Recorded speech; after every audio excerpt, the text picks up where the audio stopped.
Dios les bendiga. En esta ocasión vamos a continuar con el tema de Introducción a la Filosofía, con la materia de Introducción a la Filosofía. Un gran saludo a mis hermanos del Instituto Bíblico Monte Carmelo que están viendo este video, y quizás algunos otros que lo vean posteriormente. Vamos a hablar precisamente en esta ocasión sobre algunos pensadores clásicos que no pertenecen propiamente a los pensadores presocráticos ni a los pensadores típicamente clásicos como es Sócrates, Platón y Aristóteles, sino los pensadores posteriores a ellos, pero anteriores al desarrollo de un pensamiento filosófico más actual. En este sentido, me gustaría pues hacer la distinción sobre los periodos de la filosofía antigua. Entendemos el periodo presocrático, el periodo clásico y el periodo helenista. Dentro del periodo presocrático nosotros lo vimos ya ampliamente con distintos pensadores que se preguntaban por el arjé, por el principio. ¿Qué es lo que da principio? ¿Cuál es el principio ordenador de todas las cosas que existen? La pregunta filosófica en estos pensadores era sobre el cosmos. ¿Qué es lo que hace que todo lo que existe sea? Y se preguntaban sobre que si el agua, si el fuego, si el verbo, si los números, se preguntaban sobre este principio ordenador de todas las cosas. Ahora, en el periodo clásico, cuando se introduce Sócrates, Platón y Aristóteles, la pregunta filosófica ya no gira en torno al cosmos, gira más bien en torno al hombre, gira en torno más bien a la ética, a qué es la filosofía, a una antropología, una metafísica más antropológica, más centrada en el hombre. Por ejemplo, Platón, en boca de Sócrates, escribe que una vida bien vivida es la única que vale la pena ser vivida. Es una vida buena. En este sentido, una vida ética, una vida moral. Y distintos otros principios se preguntan sobre la felicidad, sobre la libertad, sobre la santidad, sobre la belleza. Digamos que los conceptos filosóficos que se exploran en la época clásica son más antropológicos, más orientados a entender al ser del hombre, al ser del ser humano. Ahora, en el tercer periodo de la filosofía antigua encontramos el periodo helenista.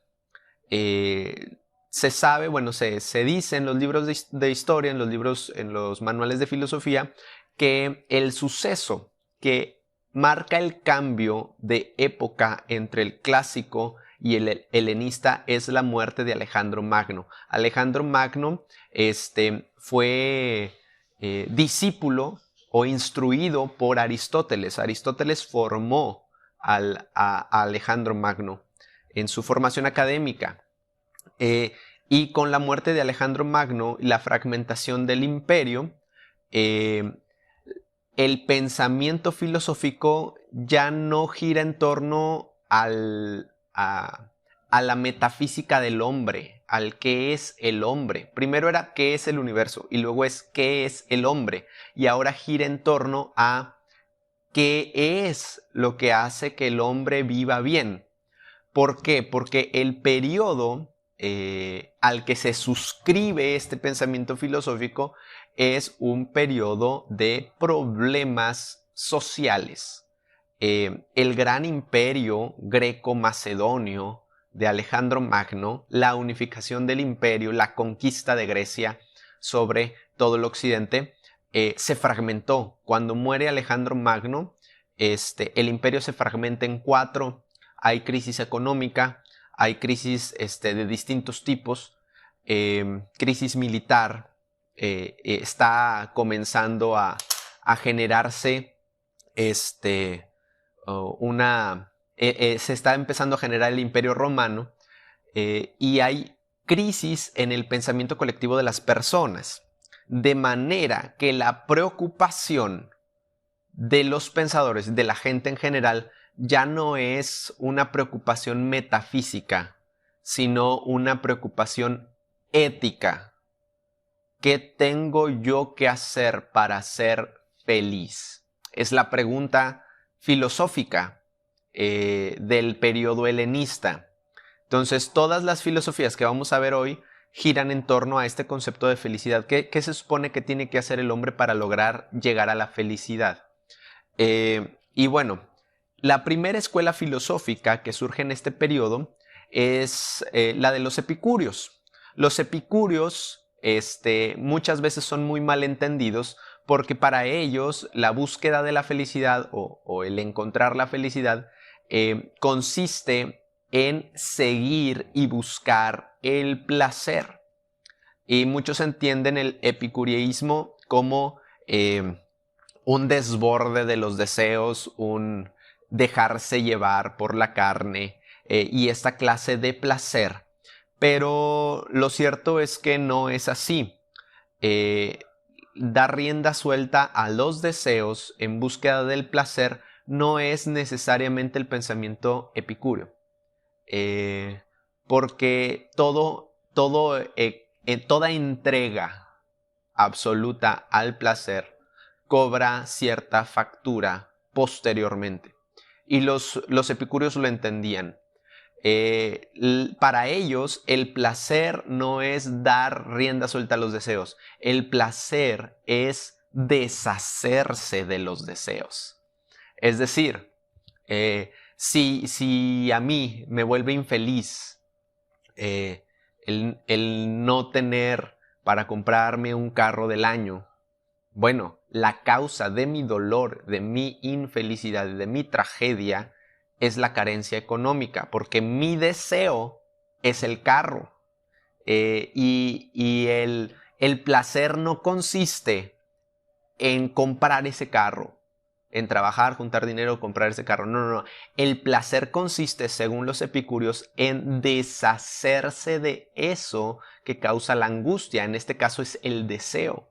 Si yo me deshago de mi deseo de un auto del año, yo no experimento la angustia, el dolor, la carencia.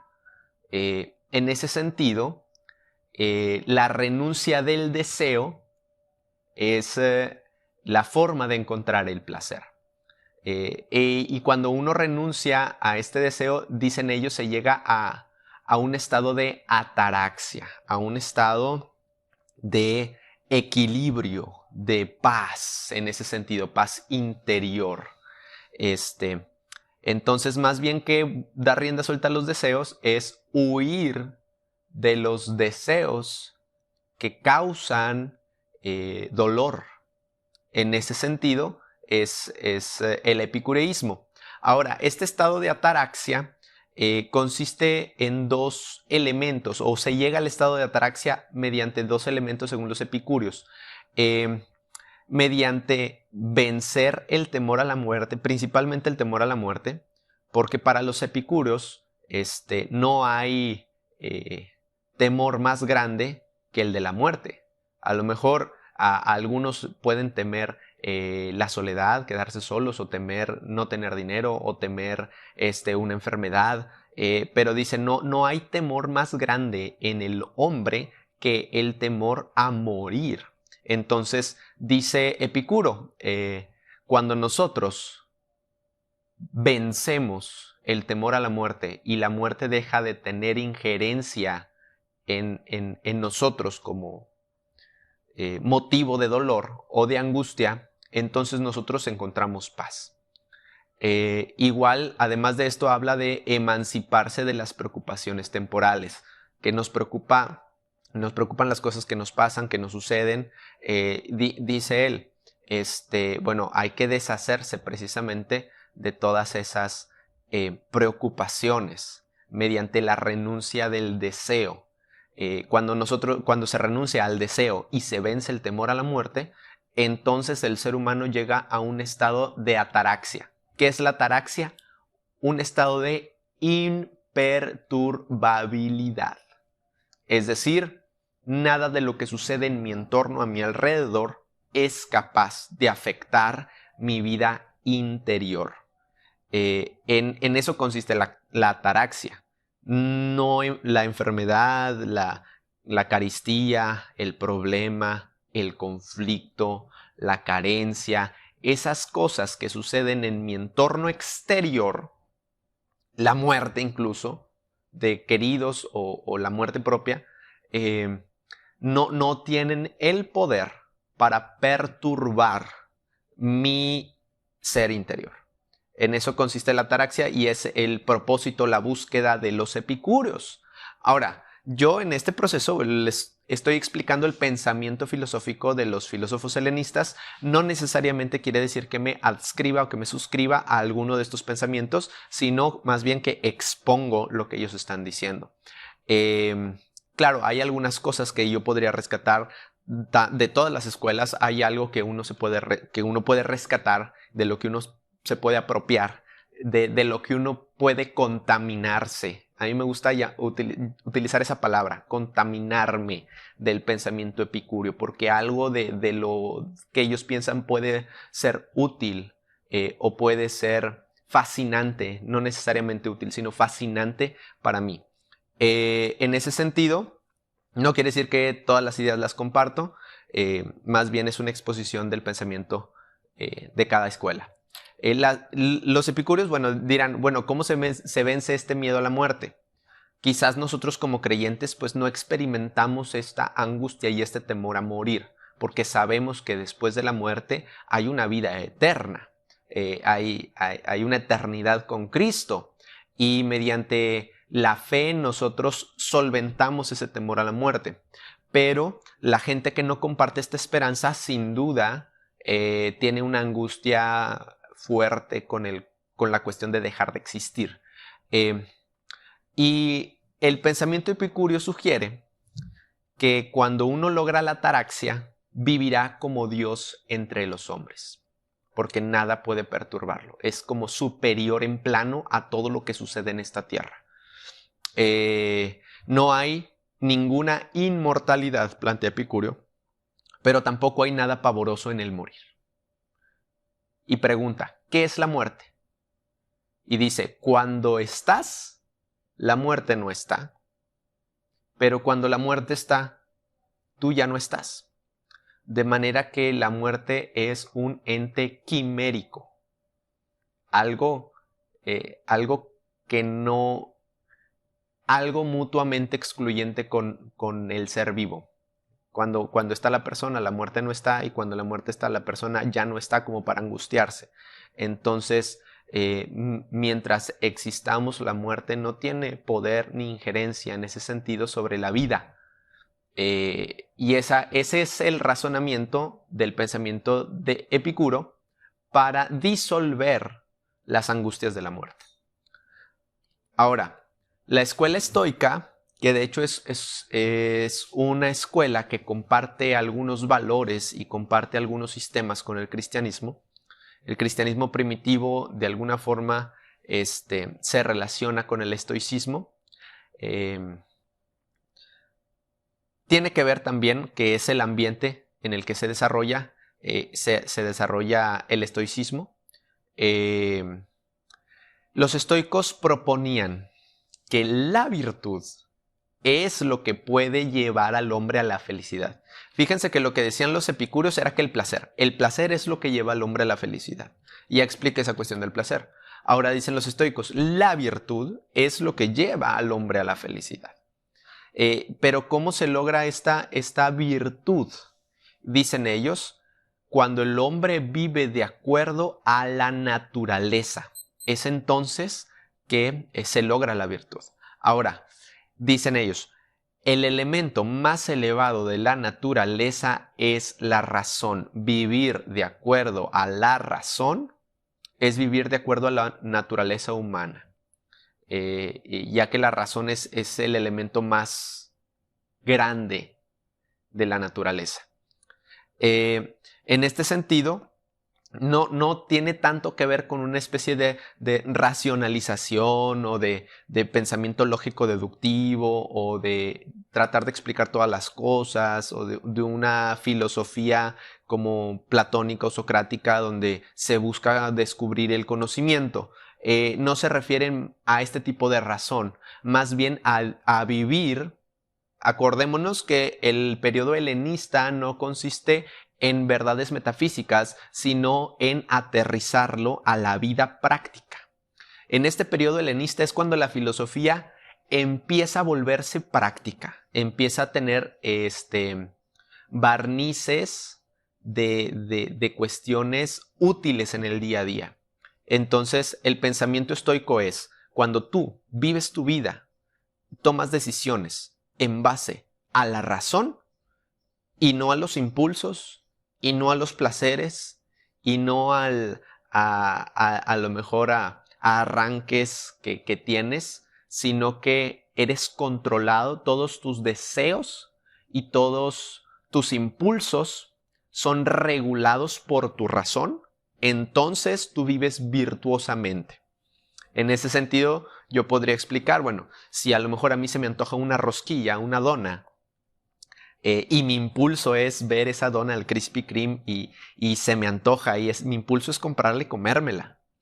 Pero el razonamiento me dice que esa dona va a elevar mi glucosa en sangre, voy a generar un pico de glucosa y voy a tener a lo mejor ahí ciertos detalles energéticos en mi sangre.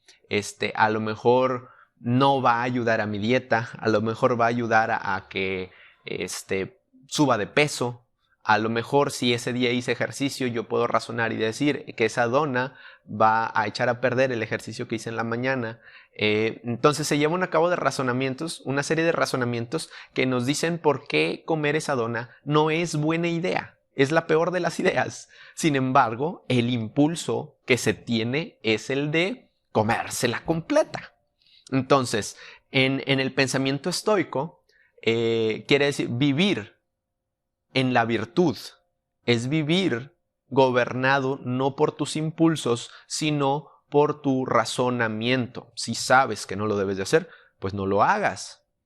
Ahora, entendemos que muchas personas quizás batallan con esta regulación de los impulsos y de los instintos,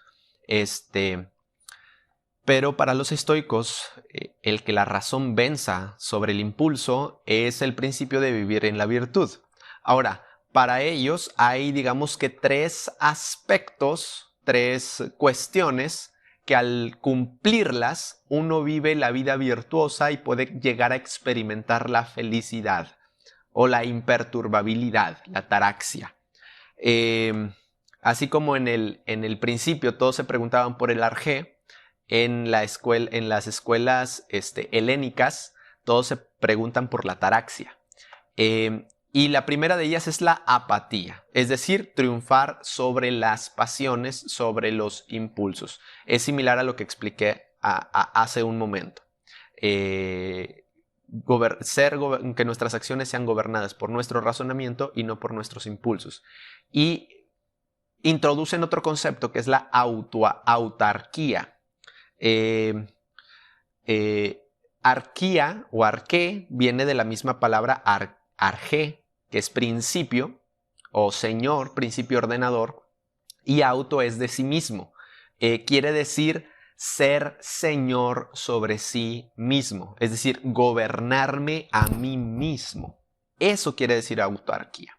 Y me viene a la mente un proverbio que dice que más fuerte es aquel que se gobierna a sí mismo que el que conquista una ciudad.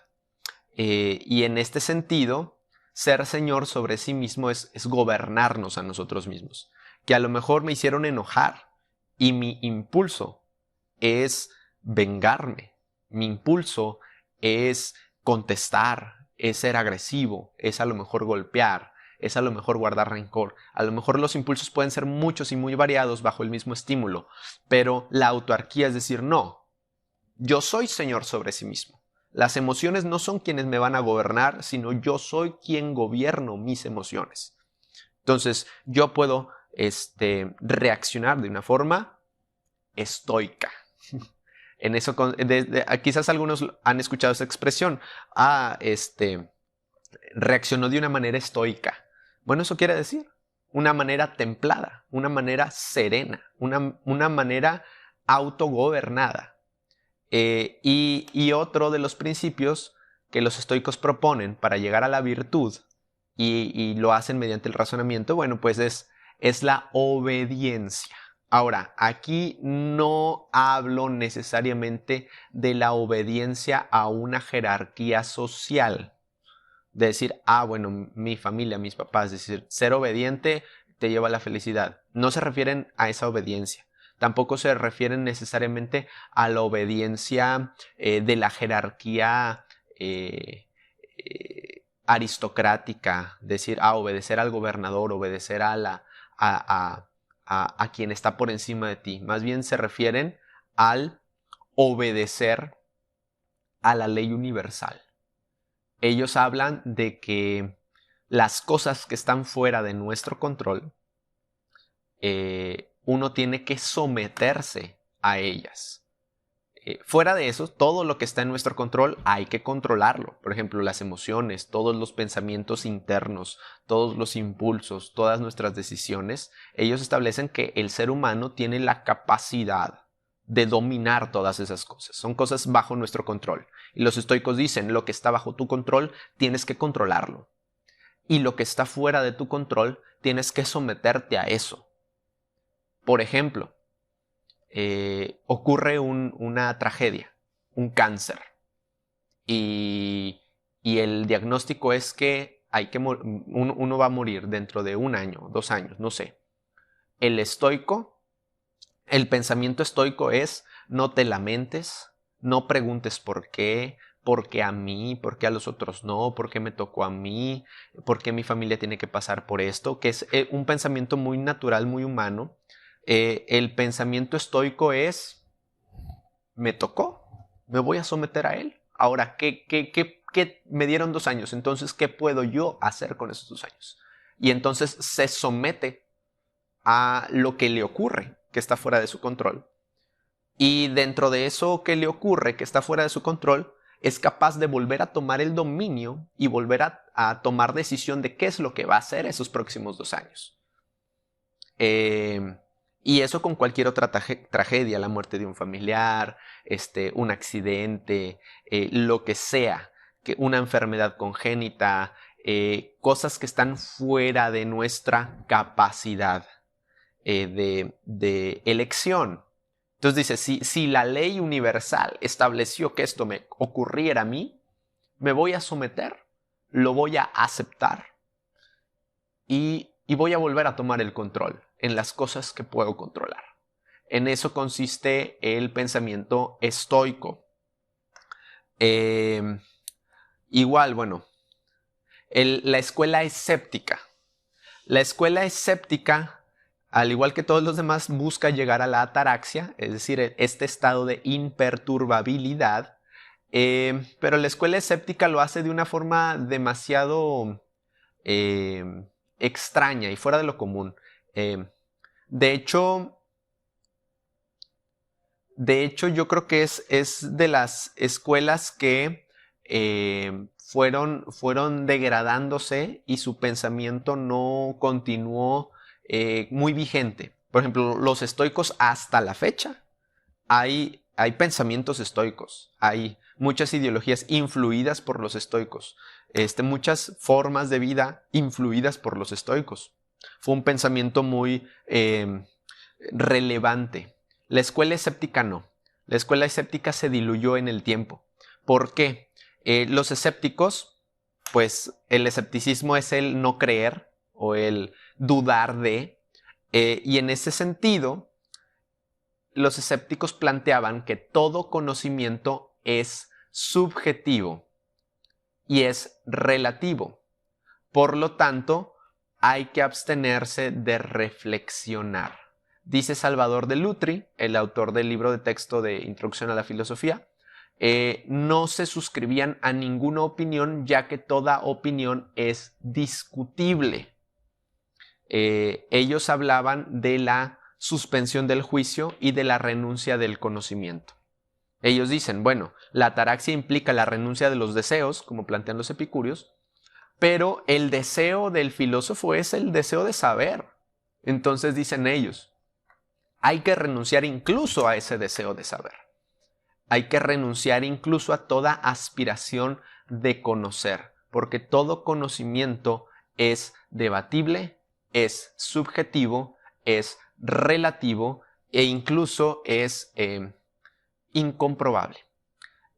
Podemos decir que de esta clase de pensamiento escéptico surge posteriormente la cuestión del relativismo, del nihilismo y de todas estas cuestiones, porque ellos ya de primera instancia plantean que el conocimiento es subjetivo y relativo.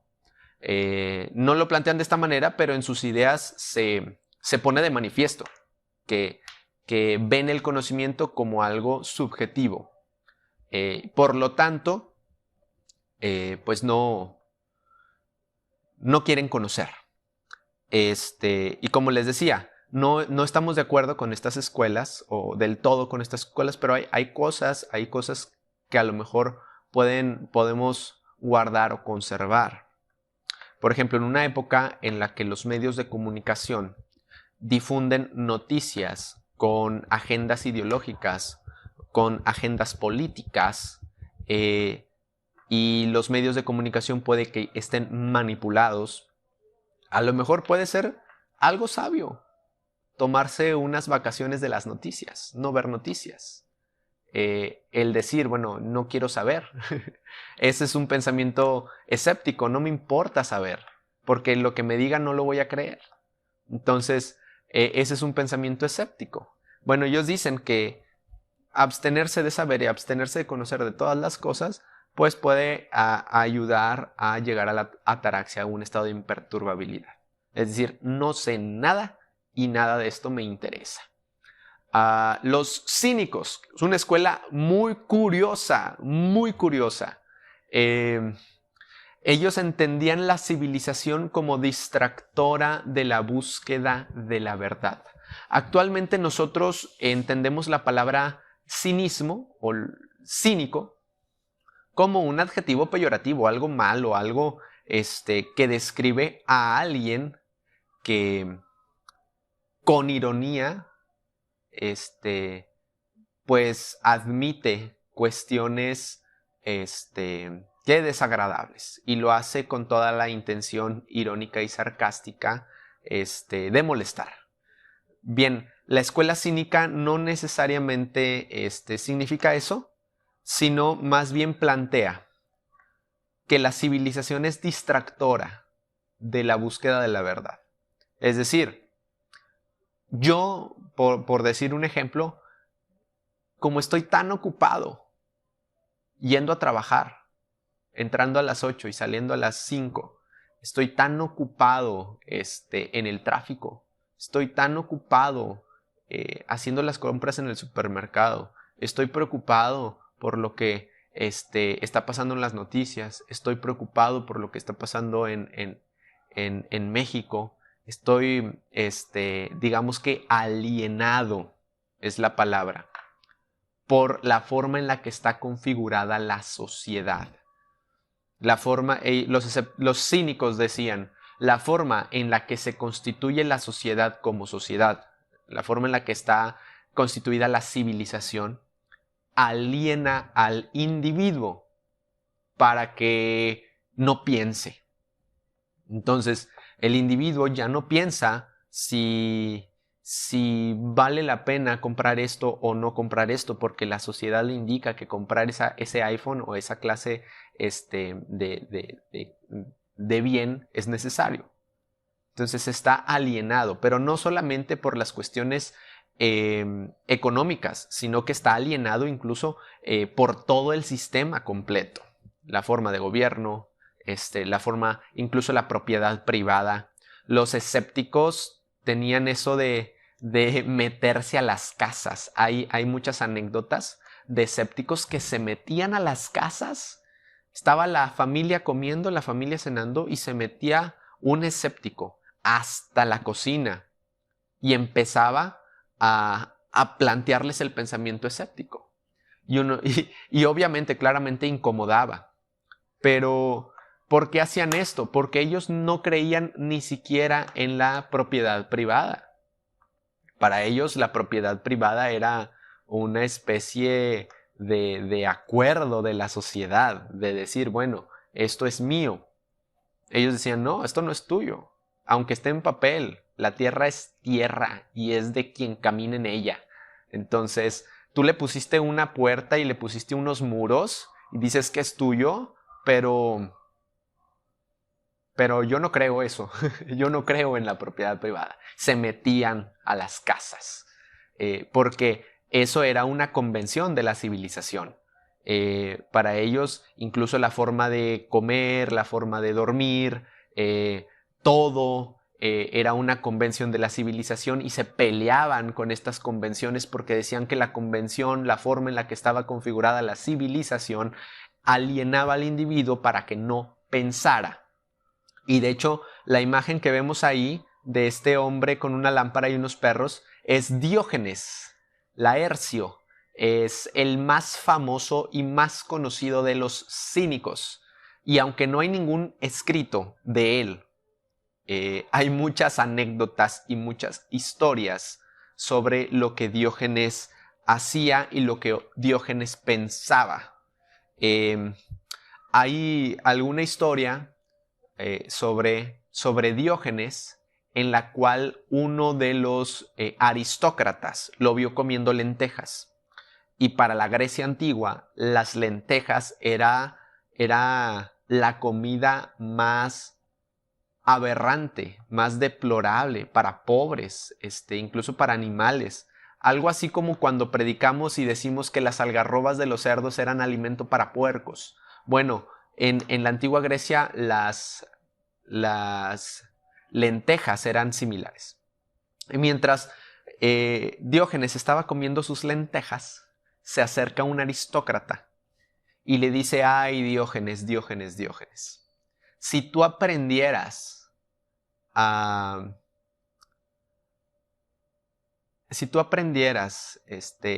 dejarte llevar por lo que dice el emperador, si tú le siguieras el juego al emperador, no tendrías que comer tantas lentejas.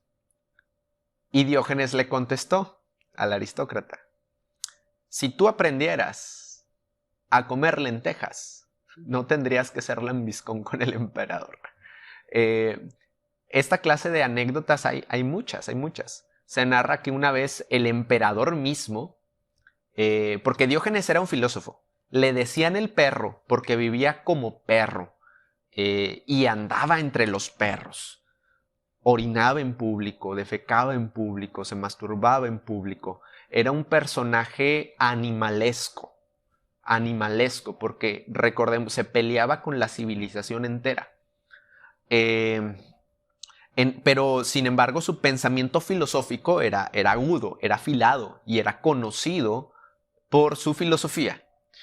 Y en cierta ocasión se dice que el emperador, al estar en la ciudad, se enteró que Diógenes estaba a la orilla del río y fue con Diógenes para conocerlo en persona. Era un personaje distinguido, Diógenes.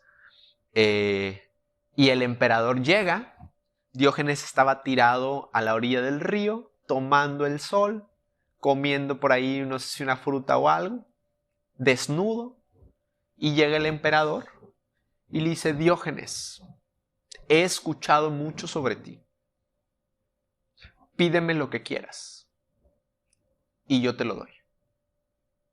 ¿Y saben lo que contestó Diógenes? Le dijo, quítate porque me tapas el sol. Esta clase de contestaciones tiene muchas historias. Valdría la pena a lo mejor que investigaran sobre la vida de Diógenes, sobre la biografía de Diógenes. Esta clase de historias son muy pintorescas. ¿Por qué? digamos que lo que Diógenes predicaba era el pensar más allá de las convenciones de la civilización en la que vivía. Que bueno, sus prácticas eran animalescas, eran repugnantes, eran molestas. De hecho, creo que muere de diarrea, de disentería, algo así, por una enfermedad estomacal. Pero a fin de cuentas es un pensamiento que llega hasta nosotros, un pensamiento influyente. Los cínicos practicaban el ascetismo, no en el sentido de que se golpeaban, no, sino el ascetismo de que aceptaban una forma de vida repugnante, una forma de vida sin bienes materiales, una forma de vida sin convenciones económicas. No eran dueños de nada, no tenían dinero, no tenían casa, mendigaban, comían de lo que había en la basura. En ese sentido practicaban el ascetismo, maltrataban el cuerpo, no porque maltratar el cuerpo los llevara a un estado espiritual superior o un estado de ataraxia o algo así, sino que maltrataban el cuerpo porque pues era parte de lo que las convicciones de su filosofía cínica implicaba. Eran proselitistas, se metían a las casas y predicaban el cinismo, y practicaban la parresía, que es la verdad dicha de una forma contundente. Digamos que la parresía es la práctica de la filosofía violenta. Una filosofía que no te trata de explicar con peras y manzanas porque esto es mejor. O sea, Diógenes, en lugar de explicarle al gobernador por qué él vivía como vivía, por qué él hacía lo que hacía, por qué él creía lo que él creía, pudo haberlo explicado, como cualquiera puede explicar algo que cree. Pudo haberlo explicado. Pero en lugar de una explicación suave, la forma en la que los cínicos compartían su filosofía era con golpes violentos de filosofía. Esa expresión de decir, quítate porque me estás tapando el sol, es una forma muy violenta de, pues de decirle al emperador, no me interesa nada de lo que tengas ni de lo que me puedas dar. Esa, digamos que es la forma más afilada de compartir su filosofía. Esa es la parresía. Todos los filósofos cínicos compartían su filosofía de esta manera violenta, grosera, podemos decirlo así. Y bueno, también compartían con los estoicos la cuestión de la autarquía, de ellos ser capaces de gobernarse a sí mismos. Como los escritos y el deseo de permanecer también son un distractor social, muchos nunca escribieron nada. De los cínicos no escribieron nada, ninguno de los cínicos. Se escribió sobre ellos porque eran personajes muy extravagantes. Pero ellos decían, bueno, el escribir, el que me tomen en cuenta como escritor, el que mi escrito se haga famoso, el que la gente me lea, ellos decían, eso también es una convención social y eso también es un privilegio o es un deseo propio de quien vive en sociedad. Ya no me importa si me leen, si no me leen, si me escuchan, si no me conocen. Esa total independencia es lo que llevó a que ninguno de ellos escribiera nada. Pero sus ideas se conservan porque otros filósofos escribieron sobre ellos y sobre sus ideas. Bueno, todas estas escuelas, la escuela de los epicúreos, los estoicos, los escépticos y los cínicos son algunas de las más representativas de la época helenística. No son las únicas, pero son las más representativas y son aquellas que marcan el contexto filosófico de Grecia en el momento en el que se gesta el cristianismo. Entre el 300 antes de Cristo y el 300 después de Cristo, estas filosofías estaban muy presentes en el pensamiento griego y en el pensamiento occidental en general. Entonces, vale la pena examinarlas, vale la pena evaluarlas. Algo de ellas, compartes algo de ellas, alguna de ellas te interesó, te fascinó, piensas que conserva algo de valor, piensas que alguna de ellas va totalmente en contra de los valores cristianos. piensas quizás que alguna de ellas o ninguna de ellas aporta nada a tu vida.